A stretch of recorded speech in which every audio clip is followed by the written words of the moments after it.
한국교회에서 존경받으시고 지금은 고인이 되신 목사님의 글 가운데서 한국교회를 위한 나의 바람과 기도라는 내용을 읽어봤습니다.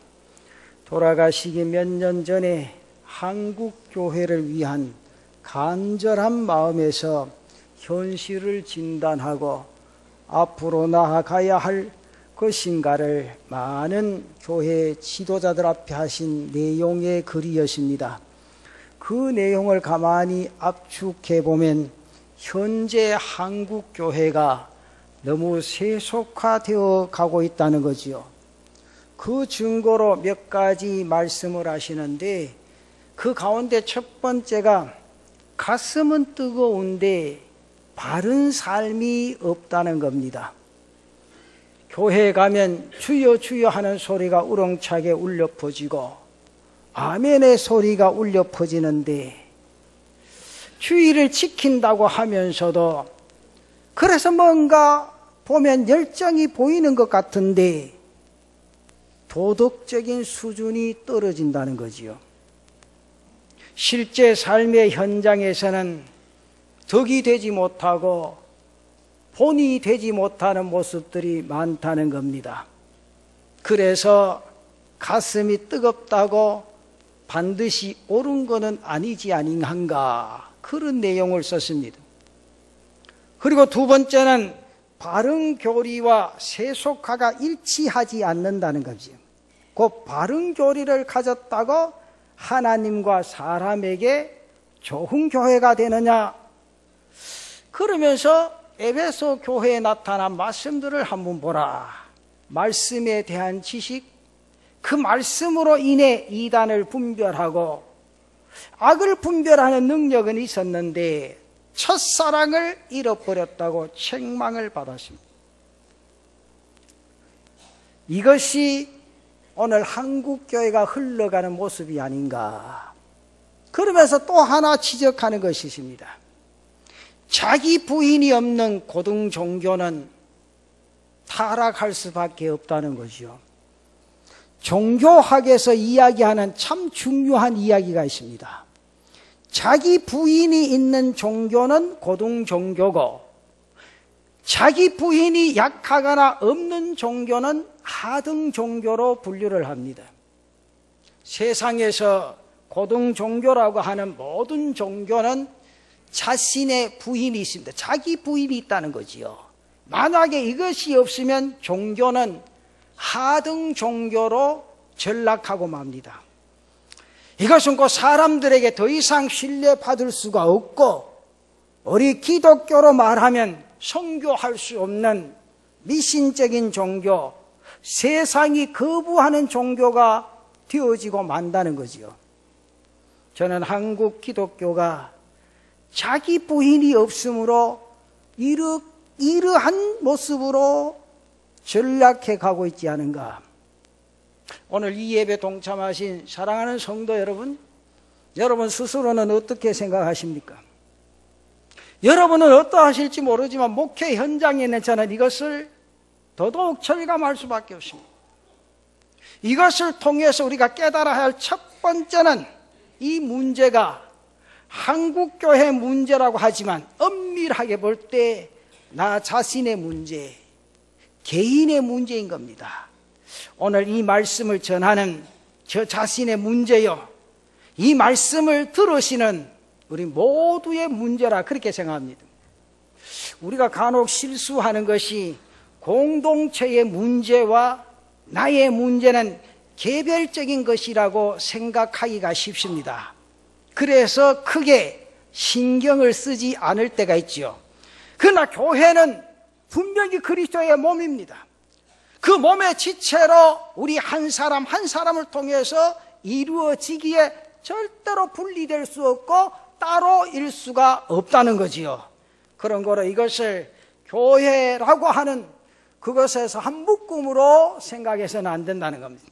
그냥 철저하게 우리 모두가 나 개인에게서 나 자신에게서 잡고 나 자신에게 풀 때 풀리고 회복되고 치유되는 문제라는 사실입니다. 그래서 우리는 그리스도 안에서 우리 자신을 볼 수 있어야 됩니다. 그리고 하나님의 음성을 들을 수 있어야 합니다. 그리고 이러한 상황, 이러한 현실을 풀 수 있는 길은 철저한 자기 부인을 통해서 가능하다는 사실입니다. 가슴이 뜨거움과 함께 자기 부인이 있을 때 좋은 말씀이 그 가슴 속에 스며들고, 교리가 있으면서 자기 부인이 이루어질 때 개인적으로 공동체적으로 성숙하게 되어지고, 그러면서 감사가 솟구치고 그의 삶에 기쁨이 일어나고, 그리고 하나님의 뜻이 이루어지게 될 줄로 믿습니다. 그래서 오늘 저는 이 성경에 주신 말씀을 가지고 자기 부인의 능력이라, 그런 제목으로 몇 가지 말씀을 드립니다. 그 첫째, 자기 부인의 능력. 여러분, 행복이 어디서 온다고 생각하십니까? 이번 겨울에 밍크 하나 사면 행복하겠습니까? 오늘 이 예배 동참한 성도 여러분, 여러분 가만히 시생하세요. 쉽게 생각해 보세요. 행복이 무엇이라고 생각하십니까? 부부끼리 사랑이십니까? 그래서 행복하십니까? 사랑이 무엇입니까, 여러분? 성경에서는? 그럼 그냥 모르고 삽니까? 저는 그렇게 생각합니다. 행복은 자기 부인에서 옵니다. 행복은 자기 부인. 이게 철저히 여러분들 가만히 생각해. 오늘 집에 가셔서 오늘 종일 한번 생각해. 행복이란 건 자기 부인에서 찾아옵니다. 행복은 철저한 자기 부인이 있는 사람에게 있다는 겁니다. 예수를 믿어도 행복하지 않는 분 계시죠? 여러분은 행복하십니까? 예수를 믿음으로 정말로 행복하십니까? 그렇게 행복하면 기쁘게 사셔야 돼요. 여기 앉아 계시는 분들 모습이 달라져야 돼요. 행복한 사람은 그 모습이 변하고 달라진다는 거지요. 저는 오늘 이 예배에 동참한 사랑하는 성도들이 자신을 부인함으로 행복해질 수 있는 은혜가 있기를 바랍니다. 근데 이 신앙생활에도요, 행복하지 않는 사람이 있어요. 억지로 교회에 끌려오시는 분들, 부모님 때문에 끌려오고 친구들 때문에 끌려오고, 안 오면 교역자들 신방하고 전화하기 귀찮으니까 오고, 예수 믿는다는 그 자체가 피곤하고 힘들게 느끼시는 분들도 계시죠? 없습니까? 오늘 여기에는 안 계시는 줄로 믿습니다. 여러분, 왜 그렇다고 생각하세요? 우리가 예수를 믿어도 행복하지 않는 이유가 어디에 있다고 생각하십니까? 잘 들어보세요. 왜 행복하지 아니한가? 이 행복하지 않는 한은 예수를 믿어도 행복하지 않고 자신의 인생의 삶에 가진 것 있어도 행복하지 않는 이유가요, 저는 그렇게 생각합니다. 채우려고만 하고, 둘째로 받으려고만 하고, 셋째로 잡으려고만 하기 때문입니다. 안 그러세요? 그 다음에 더 쉽게 말하면 은혜의 체험, 물질의 체험, 건강의 해결, 자식이 좋은 대학에 들어가는 것 인정받고 대접받음에 집착하기 때문이라고 말이죠. 사람들은 이러한 것이 되면 행복해질 것이라고 생각하고 자꾸 끌어모으고 자꾸 채우려고 합니다. 그런데요, 분명히 기억하십시오. 자기 만족할 만큼 채워지지 않는 것이 이 세상의 인생의 삶입니다. 채우려고 할 때 오히려 더 불행이 커진다 그 말이죠. 도리어 점점 더 욕심에 사로잡혀 마귀의 종이 되어집니다. 그래서 세상적인 방법을 강구하게 되고 불의와 타협하고 죄를 범하게 되어진다. 채움과 받으려고 하는 것, 이러한 것으로는 절대 행복할 수가 없습니다. 저는 오늘 단호하게 말씀을 드리는데, 행복이란 것은 자기 버림, 자기 비우면서 시작되어지는 줄로 믿으시기를 바랍니다. 자기 비움, 자기 체험, 모든 것은 자기 비워버려야 돼요. 저도 2년에 한 번씩 건강검진 받죠. 네, 내년에 또 받으러 가야 되는데, 건강검진 받으면 제일 먼저 하는 게 뭐예요? 참 힘들죠. 뭐 맛이라고 하는 게 있죠. 왜 그렇죠? 피부라는 거예요. 속에 체화가 안 보인다는 거죠. 여러분, 그런 것들 한번 단순하게 생각하시면, 저는요, 먹으면서 엄청 생각합니다. 아, 이게 맞다. 내가 살아가면서 머릿속에 있는 것도 다 비워야 된다. 이것 가지고는 내 속만 채워지면 장만 비우지만은 머리도 비우고 가슴도 다 비워야 하나님의 역사가 일어난다는 거죠. 오늘 가만히 앉아서 한번 비워보세요. 자기 위치, 나는 목사로서 내 자신을 다 비워버리고, 우리 앞에 계신 장로님들도 장로님들 다 비우고 한번 순수하게 한번 돌아가 보시죠. 집사님, 권사님들. 정말요? 그래야 하나님의 은혜 속에 젖어드는 역사가 더 뜨겁게 일어난다는 거죠. 여러분, 부부가 행복한 게 뭐요? 그래서 저는 이 말씀을 준비하고 내년에 주제를 생각했어요. 섬기는 교회가 되어보자. 섬기는 교회. 진짜요. 여러분, 하나님 섬기는 사람은요, 사람도 섬깁니다. 사람 섬길 줄 모르는 사람 절대 하나님 못 섬깁니다. 집에서 아내가 남편 섬길 줄 아는 사람이 다른 사람 섬길 줄 알고, 남편이 아내를 사랑할 줄 아는 사람이 다른 사람도 사랑할 줄 안다고요. 그게 기본이요. 그렇잖아요? 그럼 그렇게 생각 안 하세요?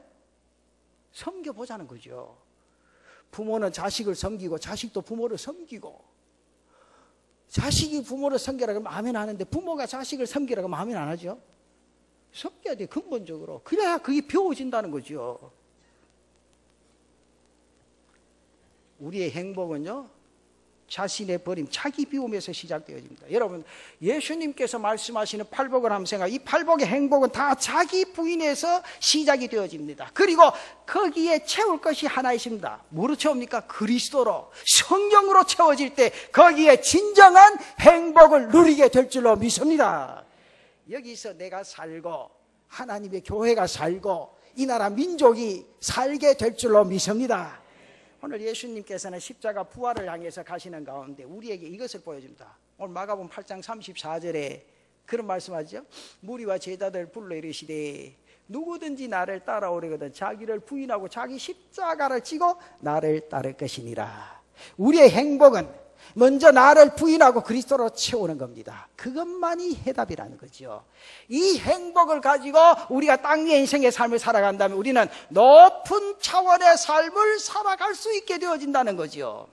여러분, 찬양의 가사대로 세상이 알 수 없는 기쁨, 세상이 줄 수 없는 평강, 세상이 주지 못하는 감사의 삶을 살아가게 되어진다, 그 말이죠. 이 삶을 살아갈 때 누가 나를 비난할 수가 있습니까?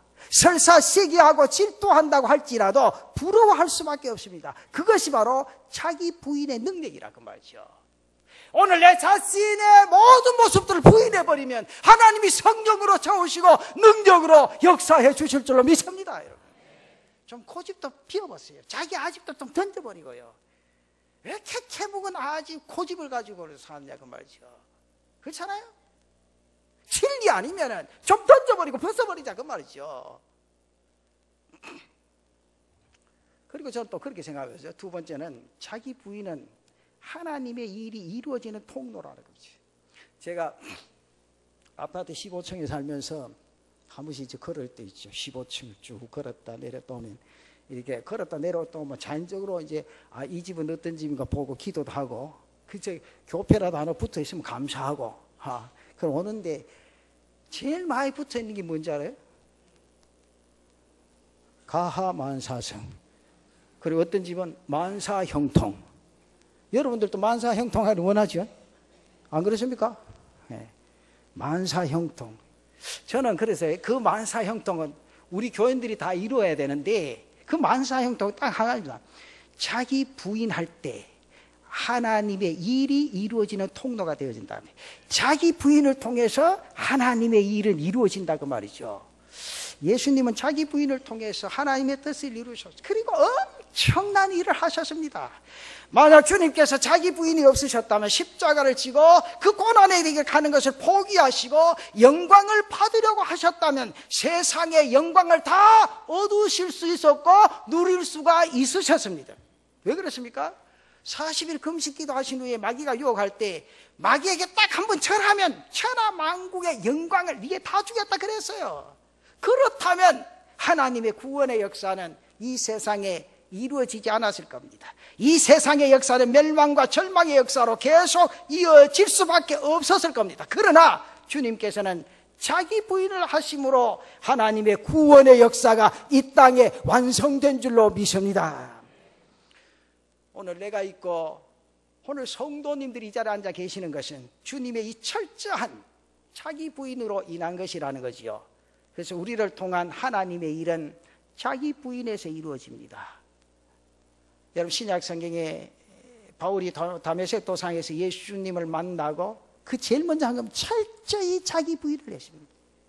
자기가 그렇게도 자랑하던 율법이나 학문과 바리새인의 그 권위와 지위를 모든 것을 다 내려왔습니다. 거기에서 하나님께서 그 순간부터 일하시기 시작하신 것, 이것이 바로 자기 부인의 능력이라는 거지요.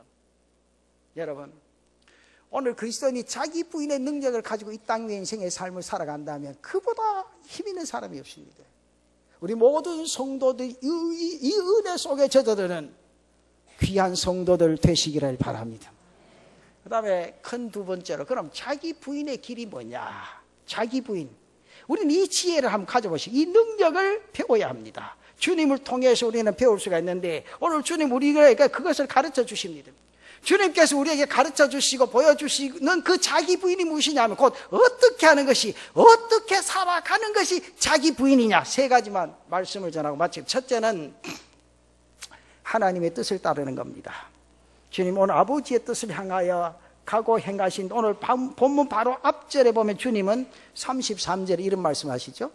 쭉 보면 예수께서 돌이켜서 제지다를 보시며 베드로를 꾸짖어 가라사대 나옵니다. 사탄아, 내 뒤로 물러가라. 네가 하나님의 일을 생각하지 아니하고 도리어 사람의 일을 생각하는도다. 그렇죠? 보십시오. 하나님의 일을 생각하지 아니하고 사람의 일을 생각한다고 하십니다. 이것은 베드로를 향한 책망의 말씀이죠. 이 말씀의 배경은 가이사랴 빌립보에서의 예수님의 질문과 베드로의 신앙 고백 이후의 일입니다. 예수님께서 가이사랴 빌립보에 이르렀을 때 주님께서 제자들에게 너희는 나를 누구로 하느냐? 근데 베드로가 뭐라 대답합니까? 주는 그리스도이십니다. 마태복음에서는 주는 그리스도시요 살아계신 하나님의 아들이십니다. 그렇게 고백을 했습니다. 이 대답으로 베드로는 주님 앞에 칭찬을 드리죠. 쉽게 말하면 천국 열쇠를 얻게 되어졌다는 거죠. 그런데 이 대답 후에 예수님께서 십자가 사건을 예고하실 때 베드로가 항변하면서 막아서지요. 이 일로 인해서 베드로는 주님께 책망을 듣는데 그 내용의 말씀이 바로 33절 말씀이요. 사탄아, 내 뒤로 물러가라. 네가 하나님의 일을 생각하지 아니하고 도리어 사람의 일을 생각하는도다. 여러분, 살아가면서 자신을 생각하고 자신을 드러내면요 불행해질 수밖에 없어요. 행복의 지름길은 하나님의 일을 생각할 때 그 인생의 삶은 행복해지게 될 줄로 믿습니다. 이후에 주님께서 하시는 말씀이 8장 34절 35절에 있는 말씀이죠. 거기 보면 이렇게 말합니다. 무리와 제자를 불러 이르시되 누구든지 나를 따라오려거든. 나오죠? 자기를 부인하고. 그렇잖아요. 예수 믿는 사람은 제일 중요한 게 자기를 부인할 줄 알아야 됩니다. 자기를 부인하고, 그 다음 놔두세요. 자기 십자가를 지고 그랬어요. 너무 십자가 아닙니다. 자기 십자가를 지고 나를 따를 것이라. 그러면서 그 다음에 누구든지 자기 목숨을 구원하고자 하면 잃을 것이요 누구든지 나와 복음을 위하여 자기 목숨을 잃으면 구원하리라. 그렇습니다. 여러분, 베드로가 아주 훌륭한 고백을 했지만은 이후에는 자기 중심적인 생각으로 예수님의 십자가의 길을 못 가시도록 막았습니다. 베드로의 생각이 무엇입니까?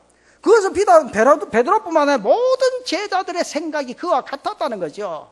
앞으로 주님께서 이스라엘의 왕이 되셔서 이 나라를 억압과 가난으로부터 해방되게 벗어나게 하시고 자기들의 나라의 중요한 자리에 앉아서 다스리게 해달라는 거죠. 그래서 야고보 요한이 주님께서 앞으로 이스라엘 왕이 되시면 하나는 좌편에 하나는 우편에 앉게 해달라고 요청한 거 아닙니까?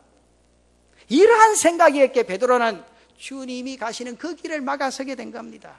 이에 예수님께서 베드로를 책망하신 내용 글지, 네가 하나님의 일을 생각하지 아니하고 도리어 사람의 일을 생각하는도다. 그렇죠? 여러분, 나를 피폐하고 나를 괴롭게 하고 나를 답답하게 하는 건 뭡니까? 사람의 일을 생각하고 자신의 일을 생각한다고 말이죠. 지금 주님은 철저히 하나님의 뜻을 생각하고 그것을 향하여 가십니다.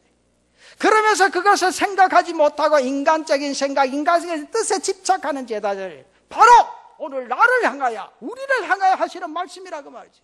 나를 따르는 자는 자기를 부인하고 자기 십자가를 치라. 사랑하는 성도 여러분, 우리의 생각이십니다. 그는 하나님의 뜻에 우선을 두는 것, 그것이 주님을 위하여 자기 목숨을 잃은 자의 모습이요, 잃은 자의 태도라는 거죠.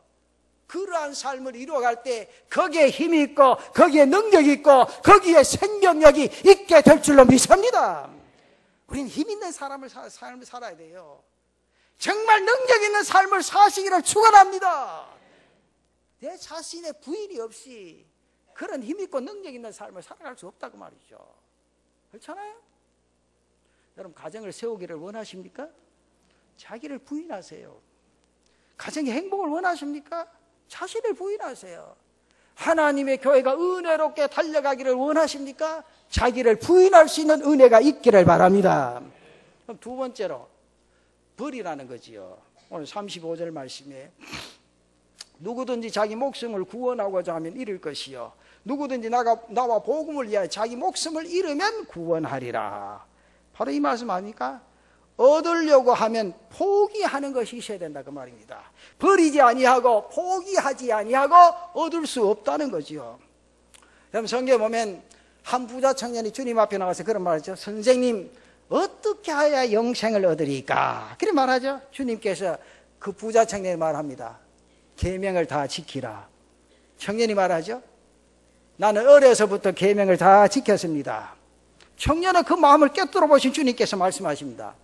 내 재산을 팔아 가난한 자들에게 나누어 주고 나를 따르라.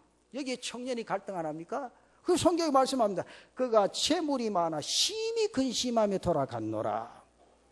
영생을 얻기 위해서는 포기할 줄 아는 것이 있어야 된다고 말이에요. 그 포기라는 것이 우리의 삶의 우선순위가 되어져야 된다 그 말입니다.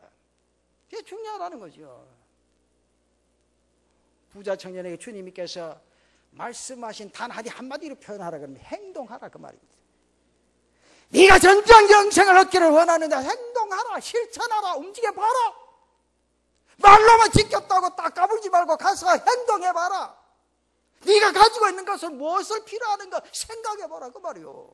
예수 믿는 사람 행동입니다. 그렇잖아요. 여러분, 사랑이라는 건 말로, 우리나라 외국 사람도 마찬가지인데 사랑이라는 말을 엄청 말하지 말로. 그렇잖아요. 아침에 사랑했다 저녁에 미워하는데 그게 사랑 아니에요. 그렇잖아요. 그게 사랑 아닙니다.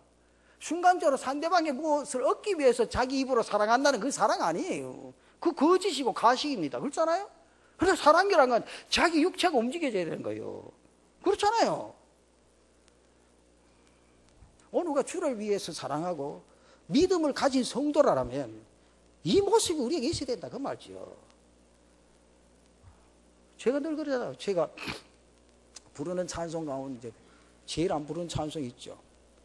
이 세상보다 더 귀한 것 없네. 정말로 저는 양심의 가책이 돼서 못 부르겠어요. 전에는 엄청 잘 불렀어요. 그요 예배 시간에도. 근데 어느 순간에 기도나 기도 딱 하는데요, 그 찬송 좋아해서 너무 못 불렀어요. 부르는데 중간에 딱 막혀버려. 딱 마음속에 들려오는 음성이, 네가 진짜 나를 이 세상에 제일 사랑하느냐? 이 세상에 귀한 것 진짜 없느냐 나보다? 여러분 그렇습니까? 진짜 귀한 것 없이 예수만 바라보고 사십니까? 그렇잖아요. 오늘 우리의 삶에 내가 참 주를 위해서 버려버리고 주님만 바라보고 주의 뜻을 따라갈 수 있는 그 삶의 역사가 우리에게 있는 은혜가 있기를 바랍니다. 이 부자 청년은 주님의 이 의도를 깨닫지 못하고 단지 재물에만 관심이 있었습니다. 거기에 우선 가치가 있었기 때문에 영생을 얻지 못하고 맙니다. 곧 주님의 길이신, 영생의 길이신 주님을 얻지 못했다 그 말이죠. 여러분, 버린다는 건 쉬운 건 아니죠. 여러분들 집에 가서 한 20년 30년 된 거 말이죠. 버리는 게 쉽습니까? 제가 대구에서 부산으로 올 때 버리는 게 새 추럭이고 버리는 게요. 여러분 생각에 목사가 뭘 많아 버리는 게 새 차례가 안 가있어요? 오만데 교회 다 가서 뭘 받아놓은 거 쓰도 안 하면서 그 가자기라고 누구 줄 수도 없고 버리는 그 돈이 이삿짐 옮기는 것보다 더 들었어요. 버리기 그만큼 힘들어. 근데 요즘 생각하는 거, 버리는 게 사는 길이다. 집에 있는 것도 무조건 버려야 돼. 버려야, 제때 버려야 돈이 안 듭니다. 그래. 나중에 한꺼번에 버리려고 하면 돈이에요, 그거 다. 그렇잖아요? 오늘 우리의 신앙의 삶도 마찬가지입니다. 내 자신 고집, 아집, 욕심, 이다 다 던져버리면 하나님이 성령으로 채워주시고 내 마음속에 하나님의 은혜가 가득 찬 감격의 삶이 일어나게 될 줄로 믿습니다. 우리가 정말 소중한 것을 얻기 위해서는 더 소중한 것, 가치 있는 것을 선택하고 나머지는 과감하게 버릴 수 있어야 된다고요. 그래서 바울은 그리스도를 얻기 위하여 자기에게 유익하다 생각하던 것을 다 버렸습니다. 사랑하는 성도 여러분, 더 소중한 가치관을 발견하셨다면 내가 소중하다고 생각하던 것에서 새로운 가치관으로 더 소중한 절대 가치관으로 바꿀 수 있는 그런 용기를 가질 수 있는 성도들이 되시기를 축원합니다. 그리할 때 그것이 바로 나의 것이 되어진다, 그 말이죠. 자, 마지막 한 가지만 더 말씀하십시오. 세 번째는 희생입니다. 자기를 부인하는 것이 자기 버림이죠. 이것은 곧 희생을 말합니다. 그래서 35절 말씀에 누구든지 자기 목숨을 구원하고자 하면 잃을 것이요 누구든지 나와 복음을 위하여 자기 목숨을 잃으면 구원하리라. 이 단지 한마디로 말하면 희생하라, 그 말이죠. 희생하는 자는 오히려 찾게 될 것이나 얻게 되어진다. 주님은 지금 당신의 십자가를 염두에 두시고 하시는 말씀이 주님이 오신 목적은 섬김과 대속의 제물이 되시는 것이었다, 그 말이죠. 주님은 우리를 위하여 자기를 내어주시기 위해서 이 세상에 오셨습니다. 그리고 실제로 십자가를 통하여 주님 목숨을 내어주셨습니다. 한마디로 말씀드리면 희생하셨습니다. 바로 이것을 두고 염두에 하신 말씀. 누구든지 자기 목숨을 구원하고자 하면 잃을 것이요 누구든지 나와 복음을 위하여 자기 목숨을 잃으면 구원하리라. 이 십자가의 희생을 통해서 주님은 영광을 받으셨습니다. 부활하셨습니다. 부활하신 후에 영광스러운 승천과 하나님 보좌 우편이라는 영광을 얻으셨다고 말이죠. 뿐만 아니라 주님께서 희생의 십자가를 지심으로 그분을 믿는 모든 사람이 살게 되어졌다는 것이요 여기에 능력이 있고 행복이 있게 될 줄로 믿습니다. 사랑하는 성도 여러분, 많은 것을 얻고자 원하십니까? 행복하기를 원하십니까? 하나님의 일이 나를 통해 이루어지기를 원하십니까? 자기를 부인하는 성도들 되시기를 바랍니다. 아멘. 영 시원찮네. 이 시간만 부인하고 나가서는 내 고집대로 하실 겁니까? 아니죠. 오늘 직분 받으신 우리 성도는 한번 생각해 보세요. 정말로요. 내가 하나님의 교회를 섬기면서 자기 부인이 있어야 돼요. 자기 부인 없이는 교회를 못 섬깁니다. 그렇잖아요. 아집을 던져버리세요. 그 아집 쓸데없는 고집입니다. 하나님의 아무 소용없는 고집입니다. 그거 던져버려요. 하나님 은혜 속에 흠뻑 젖어들지. 그렇잖아요. 나의 생각이나 나의 주장을 읽고 주님의 주장, 주님의 뜻을 따라갈 수 있는 성도들 되시기를 바랍니다. 그리고 예수 그리스도 그 세상의 가치를 우선순위에 제일 앞에 두시고 여러분이 소중하다고 생각하는 것, 그게 사람이든지 물질이든지 아니면 일이든지 우선순위를 그리스도와 바꾸어서 그리스도가 제일 우선순위에 다가서서 당기의 삶을 살아갈 수 있는 그런 은혜가 있기를 바랍니다. 그러면 절대 후회가 없습니다. 여러분 성공적인 삶을 삽니다. 여러분의 삶의 날마다 행복이 넘쳐나게 될 줄로 믿습니다. 우리는 언제나 주님은 뒤에 숨겨져 있습니다. 자기 욕심, 자기 고집. 그래서 기도해서 이루어졌다는 게 뭔죠? 자기 생각대로 되면 기도 응답이라고 해요. 그런데 금식 기도를 아무리 해도 자기 생각대로 아니면 응답 안 했다고 해요. 그게 얼마나 자신의 고집이요. 그렇잖아요. 여러분 기도를 해도요 순수하게 엎드셔야 돼요. 자기 생각, 자기 고집까지 하지 마세요. 고등학교 3학년까지 부모님을 나보고 목사님 기도해 주세요. 무슨 기도할까요? 우리 애가 어느 대학에 들어가도록. 집사님 그렇게 하지 마세요. 그렇게 나 못한다, 그런 기도는. 그 애가 3년 동안 잘 열심히 했는데 실수하지 않고 배운 거 그대로 깨닫게 해줘. 그 기도는 할 수 있는데 이 애가 그 대학에 들어가도록 해 주십시오. 못한다고 나는. 목사님 왜 못해줍니까? 그 대학에 안 들어가면 시험 들까 이가. 목사 기도가 능력이 없다 할 거 아니요. 그건 하나님의 뜻이 아니요. 그렇잖아요. 여러분 생각해보세요. 예수 믿는 사람 자녀들 다 서울대학도 하고 고려대학, 연세대학 들어가면 안 믿는 자녀들 하나도 안 들어가는데, 그러나 내가 분포적으로 생각해보세요. 예수 믿는 애들 다 서울대학 들어가도 또 떨어져. 믿는 아들 중에도. 그건 자기 욕심이요, 자기 아집이요, 자기 고집이요. 아니요. 우리 애가 3년 동안 농띠 부렸는데 하나님 그래도 이 애가 갈 수 있는 길을 하나님 열어주십시오. 시험 칠 때 실수하지 않게 하시고 깨닫게 하시고 정말 자신의 최선을 다할 수 있는 그런 은혜를 주시옵소서. 그게 우리가 솔직한 하나님 앞에 기도의 모습이지. 그렇잖아요? 그렇게 기도할 때 하나님 들어주실 줄로 믿습니다. 그 앞에 예수 그리스도의 뜻이 나타나기를 우리는 생각하고 기도해야 된다 그 말이죠. 그렇잖아요? 내 자신의 삶이 달려갈 때 나는 주를 위해서 죽겠나라고 결단하면 하나님이 분명히 그를 살려주십니다. 그에게 용기를 주실 줄로 믿습니다. 그에게 힘도 주실 줄로 믿습니다. 그의 앞길을 형통한 길로 열어주실 줄로 믿습니다. 그래서 모든 것을 바로 볼 줄 알고 이길 줄 아는 능력을 그때 하나님이 주신다고 말이죠. 그리할 때 우리는 더 소중한 것을 얻게 되어지고 손에 쥘 수 있게 되어진다 그 말이죠. 여러분 보세요. 그렇게 할 때 누구를 제일 먼저 얻습니까? 그리스도를 얻게 되어지죠. 그리스도를 얻으면 뭐를 얻습니까? 생명을 얻게 되죠. 생명을 얻으면 행복합니까? 불행합니까? 행복하지요. 그럴 때에 내 자신의 삶에 하나님의 능력이 나타나게 될 줄로 믿습니다. 예수 믿는 사람 지금은요 능력 있는 삶을 살아야 될 때입니다. 저는 목사 때문에 아파트가 죽은 척 삽니다. 진짜. 애가 아저씨 문 열어달라 그래서 예 제가 가서 열어줍니다. 그래 내 목사다 그럽니다.